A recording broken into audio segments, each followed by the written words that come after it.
me! Every last, what the fuck did they say at that part? Where are we? We're in Afghanistan. What's up, Afghanistan? When I say Afghana, you say Stan. Afghana. Afghana. Afghana. Where the fuck are we? How the fuck? I've been on tour for 11 months. Can you tell? I've been going all over the world. I started touring 11 months ago. I started at the West Edmonton Mall, the largest shopping mall in the world. The comedy club was in the mall. The hotel I was staying at was in the mall. The radio stations I went on to promote the show were in the mall. I didn't leave the mall for 5 fucking days. We're going all over the south of the U.S. I went to Louisville, Kentucky. I went to the Kentucky Fried Chicken Museum. We got a museum for that. I wanted to see Colonel Sanders' grave because he's buried there. But they said I couldn't see the grave. I couldn't see the grave because it's been closed since 9/11 for security reasons. That makes a lot of fucking sense, right? Like that's their next target. You're the guy that looks after the grave. You look after Colonel Sanders' grave, sir. That's what you do. And then 9/11 happens, and the first thing that goes through your head is, oh fuck, we're next! Guard the secret recipe! They're coming! Hide the 11 herbs and spices! Separate them! Put the herbs put the paprika under the couch! Oh my God, what's up, Afghanistan? Oh my God. We got all sorts, we got Canadians here, we got Americans here, we got everybody else here. We got NHL hockey players here, we got football players here, we got cheerleaders here. This is exciting. We got Tim Horton Donuts here. Canada is spreading Tim Horton Donuts coffee to the Middle East. We're bringing it to the Middle East. This is exciting, man. This is great to be here, though. I sometimes look around. I know where I am. I live in Los Angeles, right? The city bursts into flames every summer. I live in hell. I live in hell. I started a television show in a public access station in Canada.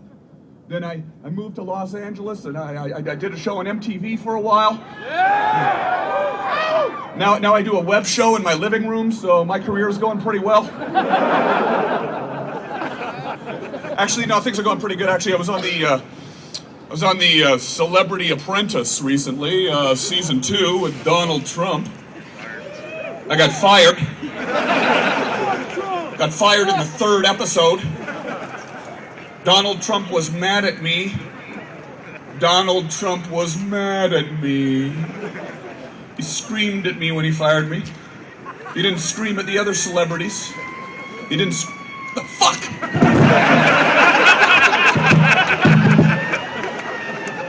The fuck is that? Who the? Is that a false alarm? What the hell? Who's fucking with me? The hell was that? You people? Yeah, Donald Trump was mad at me. Is that what He screamed at me when he fired me. He didn't scream at the other celebrities, right? He didn't scream at Brian McKnight, whoever the fuck that is. Who the fuck is that guy? It's the weirdest television show, man. They put you in a room, they make you make cupcakes for 16 hours, they don't give you any food, they don't give you any water, they don't pump any oxygen into the room. It's like the Guantanamo Bay of television. You got Clint Black screaming in your ear all day. I don't know, I don't want to say anything bad about Clint Black, but that guy's a fucking asshole. You got Jesse James sulking in the corner, the worst thing to happen to Sandra Bullock since Speed 2 Cruise Control. Trump was mad at me. Donald Trump was mad at me because I went out drinking with Dennis Rodman. What the fuck are you supposed to do? You're in New York City, a 7-foot-tall cross-dressing basketball champion asks you out on a date, you say yes. You say yes. Right? The guy's probably going to pick you up, right? It's Dennis Rodman. It's D-Rod. Rodzilla. Guy's probably going to pick you up. He's going to take you out for a steak dinner. You have a time of your life. You head out to the strip club. You have some cranberry vodkas. At the end of the evening, you head back to the hotel. If you're lucky, he doesn't fuck you in the ass. I did not get lucky. He was gentle. Man, this is great to be here in Afghanistan. So great to be here seeing you guys, man. When I say Afghana, you say stand! Afghana! Yeah! We're gonna party tonight! Oh my God, this is exciting, man. I have a lot of stuff I want to talk to you guys about tonight. I have some things I want to talk to you guys about. It's been a crazy year for me, you know. I just turned 39 years old this year, man. I'm basically 40. I'm basically fucking dead. It's a scary thing, man, turning 40. I'm looking back at my life. I'm thinking about all the things that have changed in my life, how the world's changing.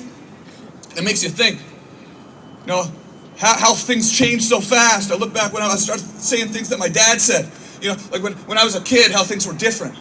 When I was a kid, we didn't have all this text messaging. We didn't have all this internet. We didn't have video games. We didn't have computers. We didn't have Starbucks. We didn't have Walmart. We didn't have AIDS. We didn't have the Black Eyed Peas. The world was a better place. Now we got 500 channels on the TV, 499 of them are crap. We got 12 new American Idols every year we got to keep up with. Got to worry about this show, American Idol. I like music, man. When I was a kid, there was Michael Jackson. There was one of him. He lasted 30 years. That was fine. And you got to worry about what all these American Idols are doing. This show's been on for 12 years. It's 10 years. I don't know. There's 12 of these fuckers every year. You got 120 of these fuckers you got to keep up with, right? Everybody's text messaging now. You go out to dinner with 6 people. Nobody talks to each other anymore, right? Nobody even knows how to speak to each other anymore. You go out to dinner with 6 people, 3 of them are texting under the table, talking to 3 people they'd rather be eating dinner with than you know?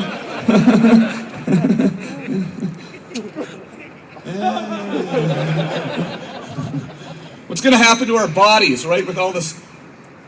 You know, how are we going to evolve as a species with all this texting and this technology, right? With people are, you know, we started out, we were Cro-Magnon man, right? We were hunched over, right?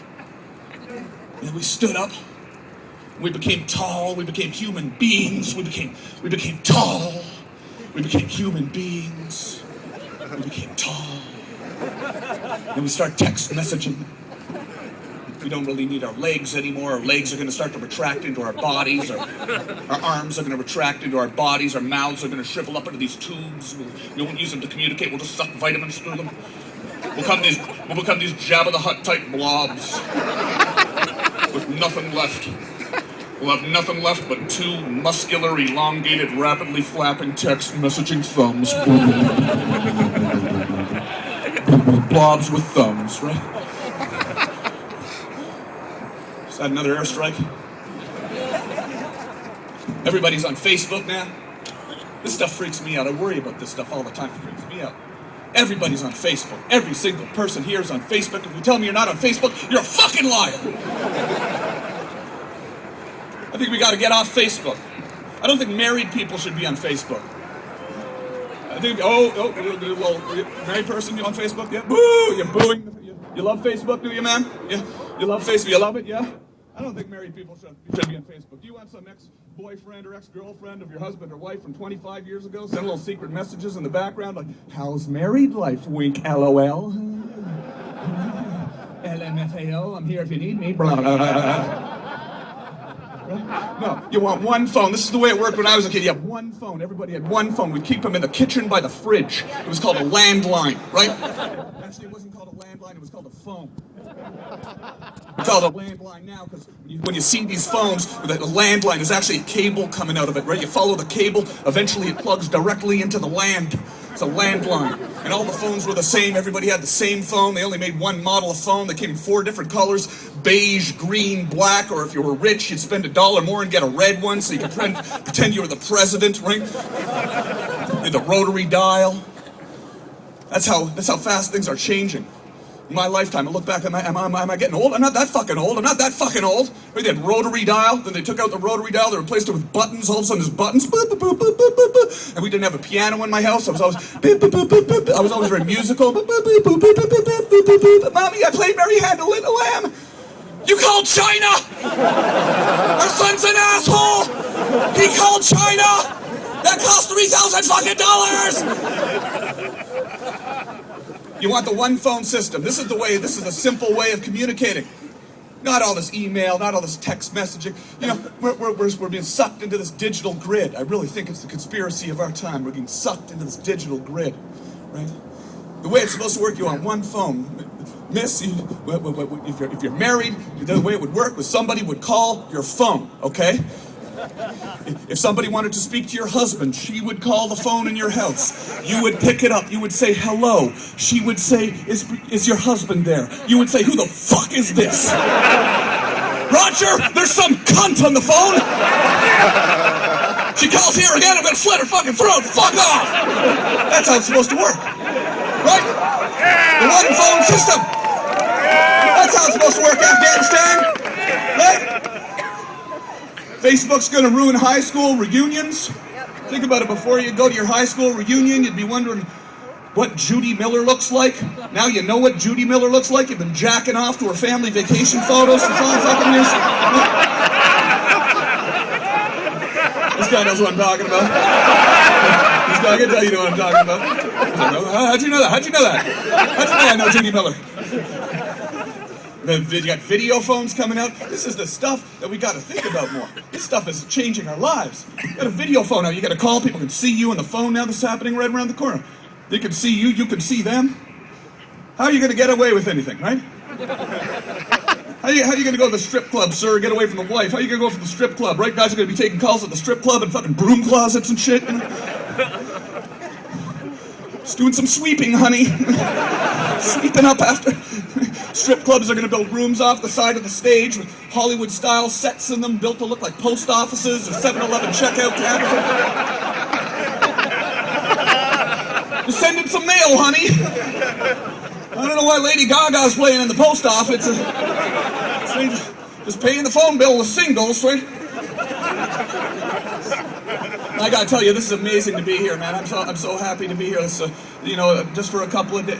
We're here for a week, and we've got all these great Canadians have come up here. We got the NHL hockey players, we've got football players, we've got cheerleaders, and this is awesome, man. We're just so happy to be here with you guys. This is exciting. We're having a great time. You guys having fun? Yeah, no, this is exciting. This is exciting for us, you know.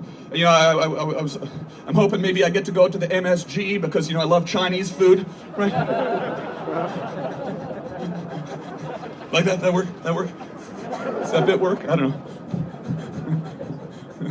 know. I grew up on a Canadian Army base. For real, I grew up on a Canadian Army base. Petawawa, yeah. Back in the 70s, yeah. My dad was a tank commander. He looked after the tank. Back then there was just one. It was a Volkswagen Beetle with a shotgun welded to the roof, right? I'd see it going by on the way to school. I'm like, whoa. We got the Leopards now, though, man. We got the Leopards now, right? Back then it was a Volkswagen Beetle with a shotgun welded to the roof. And it's weird growing up on an army base, man. Growing up on an army base. Because you're in Canada. They're telling you that the Russians are going to attack you. That's how much things have changed. Not that long ago, when I was a 6-year-old kid, they're saying the Russians are going to attack. And you'd go into school on the first day of school, and they'd run drills. They'd say, now if the Russians launch a nuclear missile, hide under the desk. You're thinking you're 6 years old, you're thinking, that doesn't really compute, you're under the desk, you know? But the desks back then had inkwells in them. They'd been using feathered quills not that long ago to write. And now you're under there thinking this is going to protect you from a 50-megaton bomb. And you're going, this is bullshit! Like liquid paper or graffiti on the bottom of the desk. Remember that liquid paper? That's how technology's changed. Not that long ago, we would be given little cans of paint to take to school with us. 6 years old. You're 6 years old. They give you a pencil case with the 6 NHL hockey teams on them. Right? Inside would be a protractor, which is basically a spear that you use to draw a perfect circle. That'll come in handy. I'm glad they taught us how to draw a circle. That's really came in handy in life, didn't it? I was at the Starbucks the other day. I ordered a grande mocha latte. They said that'll be $3.75. Can you draw a circle, please? I said, I forgot my protractor back in the car. Well, I'm sorry, I'm not going to be able to help you. You're 6 years old. You got a spear in your hand. They're telling you the Russians are coming. They give you a can of White, which is basically an inhalant. You're 6 years old, you're high on paint fumes. They're telling you the Russians are coming. You got a spear in your hand. Come on, you fuckers! Come on, you cock zombie fuckers, we don't give a fuck. Red Dawn, motherfuckers. Red Dawn, Wolverines. We got Patrick Swayze. We got Patrick Swayze, motherfuckers. Everything's getting weird. Technology's making things weird. Technology's making things strange. People do things that they would never have done before. Hear about all these teachers that are in the news or taking naked pictures of themselves with their cell phones and send them to their 14-year-old students, right? That never happened when I was a kid. I wish it did. Yeah, but these ladies, what goes through their head? They're a teacher, they're sitting there, they're marking tests. It's 2 o'clock in the morning. Little Billy says something kind of cute, makes you smile, right? The lady teacher, she takes a shot of Jägermeister. Gets out her camera, strips down naked, takes a picture on her cell phone, right? Who does that? But think about how much harder it would have been to do something like that in the 1970s. Right? The idea pops into your head, you're drunk, you have another shot of Jägermeister, you gotta go get a camera, you gotta put film in a camera. That's hard to put film in a camera when you're drunk in the 1970s, right? Then you gotta go to the drawer, you get one of those magic bulb, flash bulb cubes, right? You gotta put that on, you gotta find one that's still working because you kept all the burnt out ones anyways, but for some reason you kept them out because they look valuable, you might need those later for something, even though they're completely functionless and absolutely irrelevant. Put it on, you take a naked photo of yourself, Billy, hi. Then you gotta go to the mall the next day to get the film developed. You gotta look your neighbor in the eye. Your neighbor works at the mall at the photo development place. You gotta hand him the naked photos of yourself. Hey, is this a little artsy thing I'm doing for my... Don't look at the pictures. You ask them to double your prints for $1, because that's a deal, right? You don't want to pass up on that. Maybe little Billy might want a naked photo. Maybe little Timmy might want a naked photo too. When you come back, you get the photos, you put them in an envelope, you have another shot of Jägermeister. You still have to be drunk, right? You're 36 hours deep into this idea now. You're wandering down the street to the post office, to the mailbox. You're standing there with your hand out over the mailbox, right? At any point up to this moment, you would have had the ability to say to yourself, you know, maybe this isn't such a good idea. Now it's point, click, send. Shot of Jägermeister, fall asleep in your own vomit, blah. Wake up, there's police around the bed, you're in handcuffs, Billy! I didn't want Billy! Technology's getting crazy, we gotta be careful, we're getting sucked into this digital grid, man, I'm telling you. It's dangerous. When I was a kid, we talked about how the CIA could see inside our homes, they could hear our phone calls. Now some corporation comes along and says it's cool to take all our personal information, just put it up online for free, just give it away for free. Now the CIA wants your information, all they gotta do is friend request it. Everybody's on Google, the world is getting smaller, the mystery's gone, you can see any single part of the entire planet at a touch of a button. Here we are in Afghanistan. This is unbelievable, we're in Afghanistan. Who would ever thought you'd be able to see Afghanistan at a touch of a button, being connected like that? You can go on Google, you can type in the name of city, you can look in Google's Earth view, you can Google Earth, right? You can see any city, hover above any city. It's taking the mystery out of the world. You can type in Paris, now you're down street level, you can walk down the streets of Paris. Fuck it, it's not that fucking cool, fuck it. Might as well just stay home, right? Can't get away with anything more, the world is getting so much smaller. Can't even be a dictator anymore. Can't even get away with being a dictator anymore. You know? Like Bahrain, they're revolting in Bahrain, they're kicking them out in Libya, Egypt, they're revolting in Wisconsin. Look what happened to Saddam Hussein, right? Look what happened to him. Just wanted to be the king of his own country, right? Just wanted to be like an army general, go out in his balcony, shoot a shotgun in the air with his sons, get a gold toilet seat. All he wanted to do, get blown on a gold toilet seat by an enslaved prostitute feeding him grapes, right? Pissed us off. Why does he get grapes? We want grapes. Pissed us off, so we went in there, chased him around, right? 1 second the guy's the king of his own country, next second he's running around, next second they're pulling him out of the ground looking like Nick Nolte's mugshot. Looking like Ron Jeremy on a bender.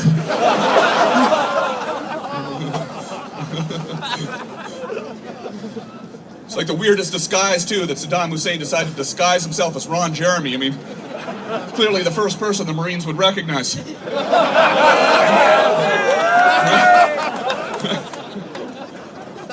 what are you doing here? Oh, he looks a little disoriented. Boys, strip him down, hose him off. Wait a minute, you're not Ron Jeremy. It's Saddam Hussein! It's a cock joke. It's a joke about Saddam Hussein's cock. Cock, man, cock. Who likes porn? Huh? Who likes porn? Yeah, we like to watch people fuck on the computer, right? I don't know what the fuck I'm doing. The me thing. I don't know what the me thing's all about. Why do the porn is getting pumped into our homes? They didn't have this when I was a kid, right? I wish they did, of course, right? We're in a world gone mad. Things are going crazy. You know, I mean, it wasn't that long ago, people were getting freaked out because Elvis Presley was shaking his hips on the TV. Now you can see a gangbang on the TV. What the hell happened?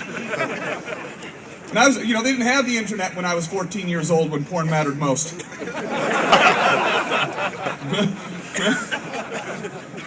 When I was 14 years old, you couldn't get a picture of a naked woman if you tried. And I tried. And I tried. And I tried. I'm telling you, it was like a porn drought. You'd get excited when the Sears catalog arrived. That's for real. I would tell you, the Sears catalog would show up. I'd run to the mailbox, flip it open to the brassiere section. Back then, they didn't have Photoshop technology, right? So they couldn't all... Sometimes you get lucky and you catch a little glimpse of some camel toe, right? Catch some camel toe. That was a score. The J.C. Penney catalog, that was the raunchy shit. The J.C. Penney catalog, they had the low budgets, they used the methamphetamine addicted models, you know. Just give me a swimsuit and a rock of crack. I'll do whatever you want, honey. They didn't have the Photoshop technology, so you go to J.C. Penney catalog, right? It was amazing. It was amazing. Sometimes you go to the lace underwear section, they couldn't fix things up, right? You know, there'd be like you go to the ladies' underwear section, the ladies back in had the big triangular bushes, you know? There'd be like a little gremlin kind of making a break for it. Don't get it wet, don't feed it after midnight. That was a score. That was a clip one of those out and keep that for later. That was a score.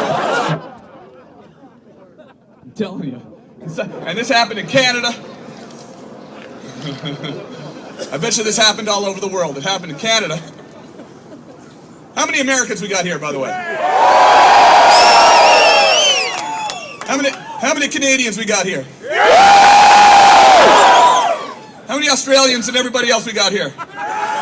Australians! Oh, cheers, mate! All right, mate! This is awesome, man. Yeah, I bet you this happened in Australia. And I know it happened in Canada, probably happened in the US, probably happened all over the world. Some kid would always find a Penthouse magazine way out in the woods. Like, it didn't make any sense. How could it possibly got that deep into the woods? I remember I was walking through the woods with my friend Mark. We had our Swiss Army knives, pretended to be Rambo, you know, we're sharpening sticks, making traps. I don't know what we were trapping, we weren't hungry. Just sharpening sticks, you sharpen the end of a tree, you bend it over, you put a rock on it, you walk away, you never hear about the guy that gets blinded 2 weeks later. Just having fun in the woods. Boys will be boys. Remember we were standing there, remember the sun was coming down through the trees, it's hitting the ground. There it was, jutting out from under a rock, the Penthouse logo. I couldn't believe it. I saw it, my friend Mark saw it, I saw it, he saw it, he saw that I saw it, I saw it, he saw it, I ran for the thing, I had it in my hand, I had a Penthouse in my hand, he grabbed it, it's a tug of war, he's pulling the thing rips in half, right? Turn around, my friend Mark is gone. Didn't see him again for a month. He didn't go home. He was like jacking off in a hollow log for a fucking month. It's like having a gangbang with Smurfette at Gargamel's castle for a month. I'm standing there, I got 15 pages of a Penthouse magazine, Remember, I started flipping through it, they were all stuck together from the rain.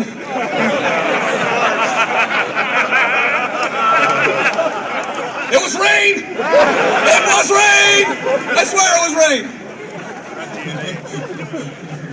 And I'm flipping through this thing, and I'm seeing things that I've never seen before in my entire life. I couldn't believe it. It was such an innocent time. A Penthouse magazine. And all of a sudden I get scared. That's how innocent a world it was. I'm afraid. Oh my God, what if I get caught with this? This is the most contraband thing I'd ever found in the woods in my life. I would have been less nervous if I'd found a kilo of cocaine. I would have come out, hey, look what I found, guys. Found some cocaine. I think it's cocaine. I don't know, in Starsky and Hutch, they did this to... No, I think it's cocaine! I think it's cocaine! You think we're big time?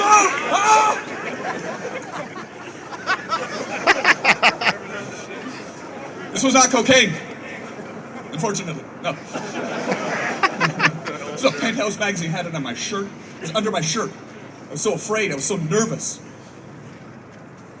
It's like the forest animals were looking at me judgmentally. I hadn't even left the woods yet. The chipmunks were hissing at me and shit. Just had to get this thing home. I just had to get it home to my house.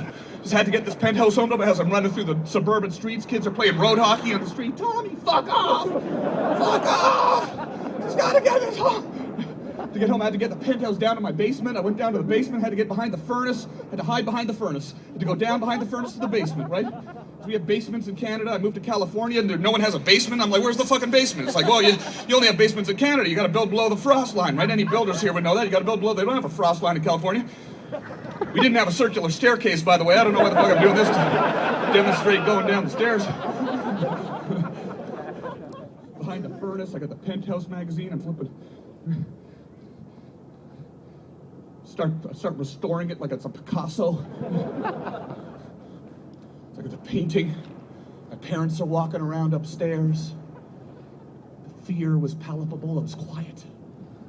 I could hear the squeaking of the wood floors. Just had to be silent. It's like I was in Das Boot. Bing! Such an innocent world. The mystery's gone, right?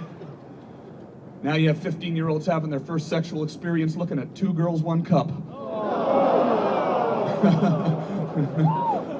Oh, don't groan. If you groan, it means you've seen it. Giving yourself away. This is good, man. This is great to be in Afghanistan. When I say Afghana, you say Stan, Afghana. Yeah. When I say chicken, you say sandwich, chicken. Sandwich. I don't know why the fuck we did that. What the fuck does that mean? Check the OR. Check the OR, yeah. That's a song from Canada I did 25 years ago that nobody's ever heard. Except for some Canadians here. It's great to be here though with everybody. Let's have a shout out for the Canadians. When I say Canada, you say duh. Canada. Canada. Canada. That was really kind of stupid, actually. I never smoked marijuana growing up. I was afraid of it. You know, in high school, I was afraid that, it was a strange thing because everyone associates marijuana with Canada, but in the 80s, it was a contraband thing. It was the Nancy Reagan thing. It was a just say no to drugs generation I grew up in. It's a few years before Cypress Hill came out when I was in high school. After that, everything changed. Nancy, you turn on the TV in Canada, it was the same thing. You turn on the TV, you'd be watching the Saturday morning funnies. Nancy Reagan would be there. She'd say, just say no. There'd be an egg on the TV. It would say, this is your brain. In a frying pan, the egg would hit it. It'd say, this is your brain on drugs. You'd be like, fuck. Fuck that. I'm not touching that. No way. I said I would never smoke marijuana. I was afraid of it. I went all the way through high school, never touched it. Then I turned 23 years old. I'm at a party. Someone hands me a marijuana cigarette. A marijuana cigarette? I take a puff. Suddenly I'm laughing at my hand for 15 minutes. All of a sudden it occurs to me my hand's not that particularly funny. I'm sleeping in the fetal position, praying to Nancy Reagan. Now there's eggs splatting all over the place. I'm sorry, Nancy. I'm so sorry, Nancy. I'll never do it again. No. Don't make me an example. Don't make me the first person on the planet to die of a marijuana overdose. I said I would never touch marijuana. A few years later, I try it again, same things happens. I'm flapping out my hand, all of a sudden I get panicked, eggs splatting all over the place. I'm sleeping in the backseat of my friend's Honda Prelude in downtown Toronto after a Bare Naked Ladies concert praying to Nancy Reagan. Oh, no. I'm sorry, Nancy. I said I would never touch marijuana ever again. Then I moved to Los Angeles. I try it again. I say, you know what, this stuff's pretty good, actually. It's hard not smoking pot in a town with a marijuana grocery store on every corner. Honey, you going out for some milk? Yeah, could you pick up some OG Kush, some bubblegum Kush, some train wreck, some plane wreck, some AK-47, some white dots, some blue dots, some blue dream, some purple nurple, some white rhino, some Afghan Kush. Pick up a couple of swishers. We'll smoke some blunts and watch Dancing with the Stars tonight.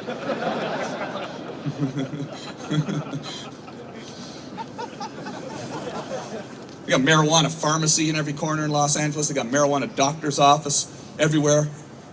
It's legal. People don't believe me. I was in Australia recently, and I was in Australia. I was over there in Brisbane. I was in Brisbane, or was it Wollongong? I can't remember. It might have been Wollongong. I'm like playing for four guys here. Wouldn't know what I'm talking about right now. So I was talking about all these different kinds of weed they have in California, and they're like, "Well, what are you talking about?" I go, "What do you call weed in? What do you call marijuana in Australia?" They go, "We call it weed, mate." That's what they said. Right? They couldn't believe it. You go, there's these marijuana doctors' offices everywhere in California, right? They're literally doctors' offices. Usually they're in alleys. You walk into the lobby. There's gang members sitting around the lobby reading Marie Claire magazine. Oh shit! Is that another one? Let's just listen to it for a second. That's cool. I don't get to hear that much.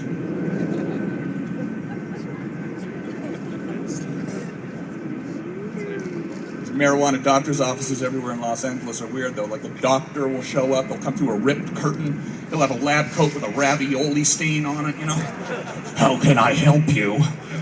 He's got like a Fisher-Price stethoscope on his head, pink, yellow, blue, and green stethoscope, like he's trying to trick you.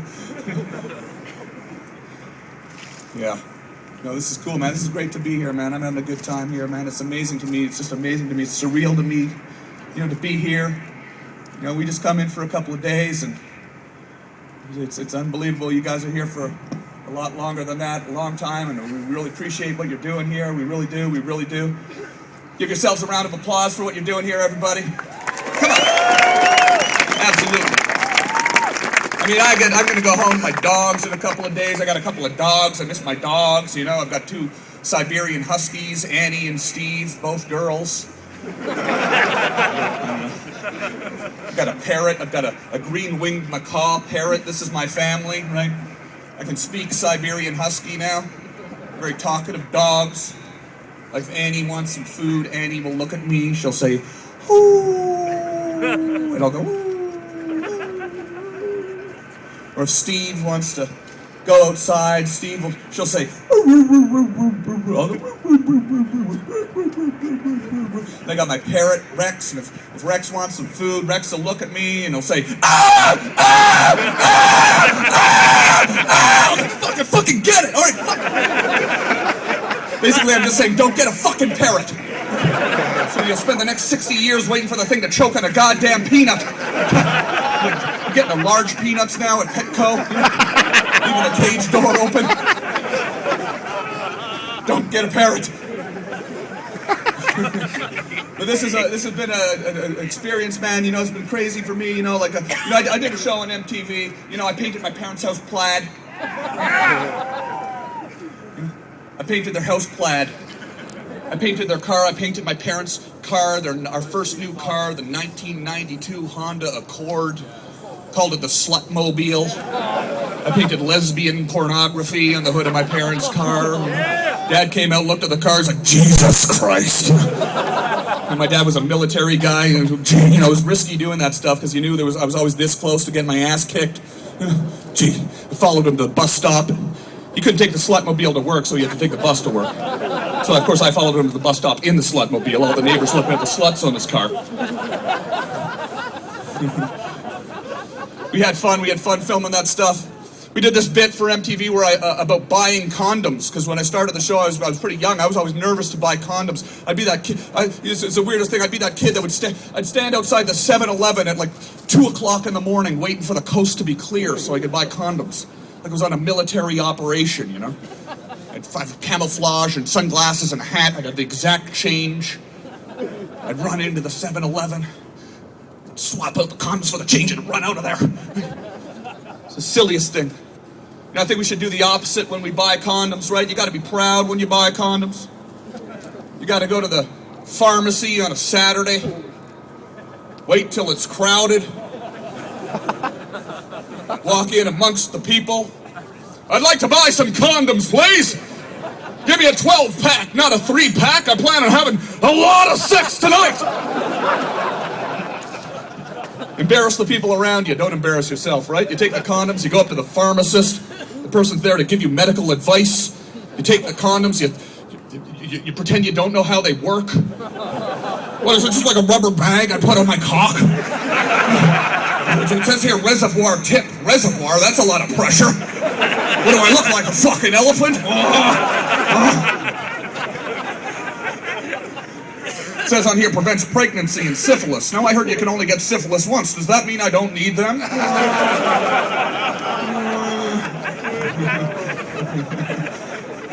And you take the condoms, you toss them to the pharmacist, right? She starts to ring it up. You know, it must be kind of weird for you touching those, considering we both know where they're going to end up. Those are about 3 hours away from being on my penis. You're basically touching my penis. That's 1 degree of separation away from my penis, man. We basically just had sex. But this has been so great to be here, man. This has been a real honor and a privilege for me to be able to come here and talk to you guys and meet all these great NHL hockey players and these MMA fighters. We're gonna have some fights tomorrow. It's gonna be amazing.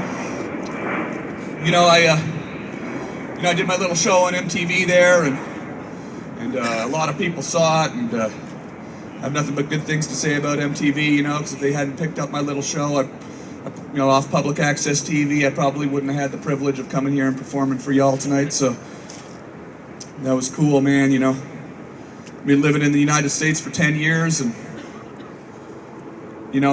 2 months after I moved to Los Angeles, I got testicular cancer, and I never left. I love LA.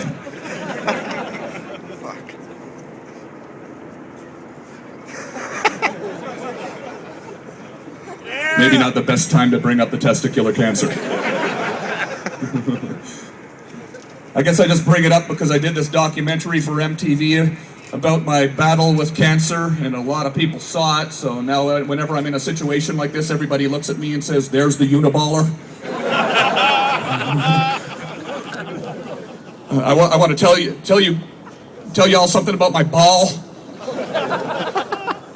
It hangs directly in the middle, miss.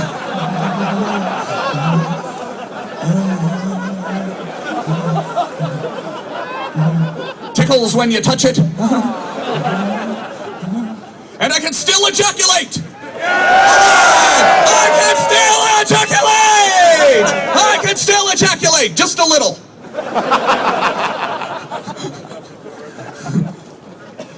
Sometimes I think about my battle with cancer, though, and I think I wouldn't trade it for anything. Then I think, actually, no, I'd trade it for my right testicle. I wouldn't mind getting that back. The doctor asked me if I wanted to get one of those fake balls. I'm like, that's so cliche. Everyone's getting these fake nuts these days, right? And you see it down at the beach. Hey, check out my double D's. So cliche. I'm not that guy. I did get my sperm frozen in a cryogenic facility as backup. Like, you know how you set 2 alarm clocks at the same time? It's called dual redundancy. I don't have that anymore, so I froze my sperm. I'm the Walt Disney of jizz. My friends call me Walt Jisney. You know, I think before I go, I should tell you real quick, a little public service. I should tell you real quick, just to let you guys know. I figured out the cause of testicular cancer. You know, the doctors won't tell you this. You won't read this in the medical books, but I figured out the cause. Masturbation. Start panicking now. It's gotta be masturbation. I know it's masturbation. As a teenager, I was definitely a much higher than average frequency jacker-offer. I remember it was one of the few things I excelled at. There's so much DNA in the basement where I grew up, you could clone me. My dad would come down to wake me up in the morning, he'd be wearing a hazmat suit. Like, you know how you remember where you were and what you were doing when major events happened in the world, like when Reagan got shot? I remember what I was doing, I was jacking off.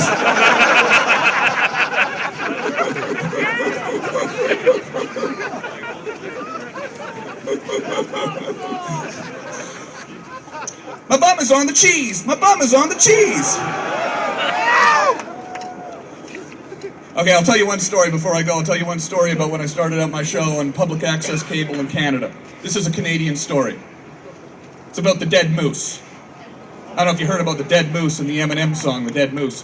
Why can't I get on TV and let loose? But I can't, but it's cool for Tom Green to hump a dead moose. My bum is on your lips, my bum is on your lips. I wrote that shit, where's my check? What the fuck? Yeah, we were driving through Canada, we were driving through Manitoba. We saw that moose. That dead moose at the side of the road. We're out in a van, making stuff up off the top of our head in a van, filming things off the top of our head, you know? It's freedom. You're out filming. You've been driving for 16 hours, you haven't seen a gas station, and there's a dead moose. What do? You gotta unhump it. That's what you do. That's what you do. Making video, you gotta make something happen. Remember, we borrowed this van off a kid we met on the internet, okay? I know that sounds creepy. It's 1996. We borrowed this van, a Ford Econoline van. We got in it, me and my two friends. We're driving. We're on the road. We can't believe it. We're so excited. It's freedom. We're going to be on the road for the next month, just making it up as we go along. A day goes by, we're all sleeping in this van. We had enough money to maybe stay in a hotel once a week, the motel once a week. The rest of the time we're sleeping in this van. Me and my two friends. We're driving along, we got this adrenaline's going. We're so excited, right? We're gonna make some videos. This is awesome. We're gonna make some videos. And another day goes by, we're looking at each other, wow, this is awesome, man. Then we start realizing, wait a minute, why are we're shaking around. We got like an adrenaline thing going on. What's going on? Why was something wrong with us? So another day goes by, now we're like, oh man, this is awesome, right? And then we start to think maybe we ate something. This is weird. Why are we moving like this, right? Then we realize we're all kind of flipping out because we've been living in this van. We haven't had any privacy. So for the last 3 days, none of us had been jacking off, right? You go 3 days without jacking off in your early 20s, that just doesn't happen, right? We came up with a term for it. We called it whacker's giddiness, okay? We had a bad case of whacker's giddiness. After a week, we check into this motel. My friends are like, okay, we're going to go downtown and get some food. Okay, you guys go ahead and get some food. I'm going to stay here in the motel. I'm a little tired. I lock the door to the motel.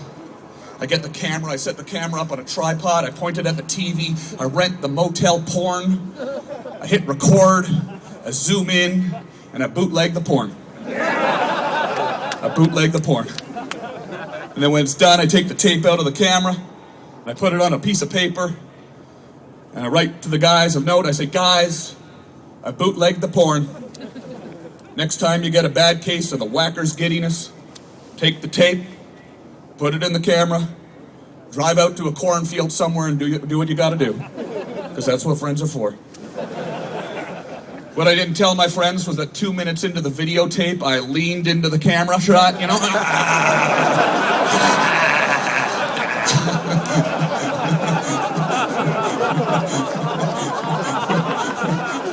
It's like one of the best pranks we never filmed, you know? A friend came back to the hotel and he was like, yeah, you got me, you got me.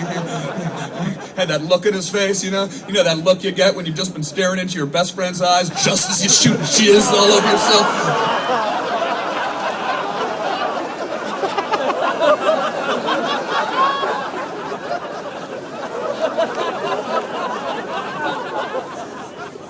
You know that look, huh? You know that look. You too, the Facebook guy knows that. The Judy Miller guy knows that look too. You're a fetish guy. You're a pervert. No, man, this has been amazing being here, man. I just gotta say, just before I go, I'll just tell you one thing, sincerely. It's like I said before, it's a real privilege to be here with all these great legends of hockey and some great MMA players and the cheerleaders. And the generals, and to be here with the the Canadian Army. Everybody go up and say thanks to the Canadians here for setting this all up tonight. This was awesome of them, and it's a real pleasure. And I will tell you, just sincerely, it's been an odd 10 years for me, personally. 10 years ago, like I said, I moved to Los Angeles, and the doctor, he looked at me and he said, "Tom, you've got testicular cancer, but don't worry about it. There's a 90% chance you're going to live." And I looked at the doctor and I said, "I'm fucking dead." And I did something I'd never done before in my life, sincerely. I went out into the parking lot of the doctor's office and I got in my car and I found myself praying to God for real. Like he's a real guy who's actually listening to me and is going to do what I'm asking him to do, which is allow me to live. And I'm alive. And after you go through something like that, after you beat cancer, you realize, that life is fragile and you got to enjoy every moment and you got to stay positive. And I'm alive and we're all alive. And let's fucking party tonight, Afghanistan. You guys have been an awesome crowd. This has been such an honor to be here. We have a great show coming up. Everybody put your hands together. We got some more people coming out. And we have the Carpet Frogs here tonight. Let's rock and roll. Good times. Party. All right. Afghanistan!